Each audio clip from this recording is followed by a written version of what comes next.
Hey, salut tout le monde, c'est moi, Jonathan. Puis aujourd'hui, on a Éric de Laval qui me pose la question. Jonathan, est-ce que vendre seul, c'est vraiment une bonne idée? La, la réalité des choses, c'est qu'il y a plusieurs modèles pour vendre aujourd'hui. OK? Il y a, et vendre par soi-même en fait partie.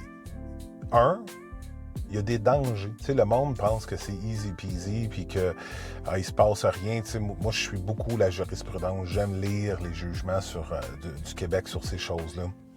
Puis j'en vois passer à toutes les semaines. À toutes les semaines. Il y a des questions de vice caché, il y a des questions de dol, il y a des questions d'omission volontaire, involontaire, une dol, en passant un dol, c'est une fraude. Puis il y a une question aussi de est-ce que de vendre seul va vraiment, parce que tu sais, la question sous-jacente à ça, il y en a deux. Tu sais, est-ce que je travaille avec la bonne personne? Je me suis sûrement fait échauder, puis là, j'ai plus confiance dans le métier. Ça arrive, c'est fréquent, puis à la limite, c'est légitime. La deuxième question, c'est est-ce que je peux vraiment sauver la commission?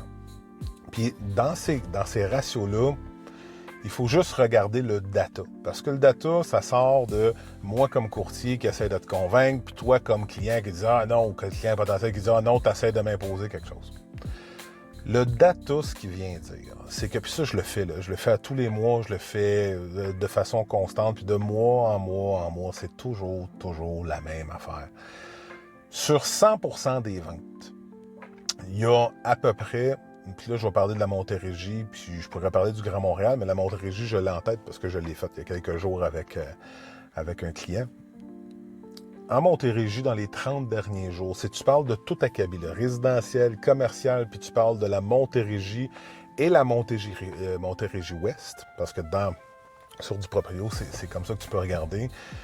Puis je vous invite à le faire, tout le monde peut le faire. Tu payes sur vendu, dans les 30 derniers jours, tu as 24, tu en avais 24 la journée, là, mais ça ne peut pas passer de 24 à 400, là, on va s'entendre. Tu as à peu près 24 maisons qui s'est vendues dans les 30 derniers jours sur cette plateforme-là. Donc, je m'en vais voir maintenant sur Centris, puis je fais la même recherche. Donc, en fait, sur Centris, je dois le cibler plus parce que, à part si je vais dans le multicatégorie, j'ai juste besoin d'aller dans le résidentiel. Fait que, dans le résidentiel, dans le dernier mois à Montérégie, j'ai au-dessus de 1500 ventes qui s'est fait. C'est facile de venir faire, en fait, 1500, non, c'est 1109. Enfin, non, la réalité des choses, c'est que c'est au-dessus de 1000, mais je veux pas dire des chiffres effarants non plus. Fait que, on va dire 1000. OK? Je sais que c'est minimum 1000. Là, j'ai juste un blanc, c'est 1100 ou 1500, fait que 1000. OK? Quand tu fais une règle de 3, ce que tu te rends compte, c'est que mois après mois, c'est de l'ordre de 3% et moins qui est vendu. Puis là, on ne parle pas de ce qui est à vendre, parce que l'écoulement des marchés, c'est une autre affaire. Qui est vendu par des gens qui veulent vendre par eux-mêmes. Ça, c'est la première des choses, versus 97% des propriétés qui est vendu par un courtier, avec l'entremise d'un courtier immobilier. Ça, c'est la première des choses. Donc, la réussite de ton projet, comment va-t-elle se passer? Est-ce que ta maison, en la mettant dessus, va rester des mois et des mois, puis là, finalement, elle va finir par finir entre les mains d'un courtier, parce que c'est effectivement ce qu'on voit aussi souvent apparaître. Donc, ça, c'est la première des choses. Mais la deuxième des choses, c'est que les clients aujourd'hui, les acheteurs, ils n'ont pas plus de cadeaux à te faire. Puis les acheteurs, comparativement à quand ça s'est sorti, ben, ils sont plus niaiseux. Puis eux autres veulent bien se faire accompagner. T'sais. Eux autres n'en veulent pas de problème. Ils veulent travailler avec quelqu'un qui est diligent, quelqu'un qui est compétent, puis quelqu'un qui est loyal. Ce qui sont mes obligations, soit dit en passant. Puis à ce moment-là, eux autres se disent, ils vont voir ta maison, puis ils se disent, j'ai pas de cadeau à te faire. Pourquoi est-ce que je te donnerais 4%, mettons, plus taxes? Parce que la moyenne, c'est 64 et 6, tout dépendamment du projet. Mais on va dire 4% plus taxes. Fait que sur une maison de 500 000, c'est 20 000 plus taxes, c'est 23 000 Pourquoi est-ce que l'acheteur te donnerait 23 000 Fait que lui, c'est sûr qu'il va te négocier. Puis c'est sûr qu'il va te négocier plus que par l'entremise d'un courtier. Parce qu'il n'y a pas à te faire de cadeaux. Ça, c'est l'autre point.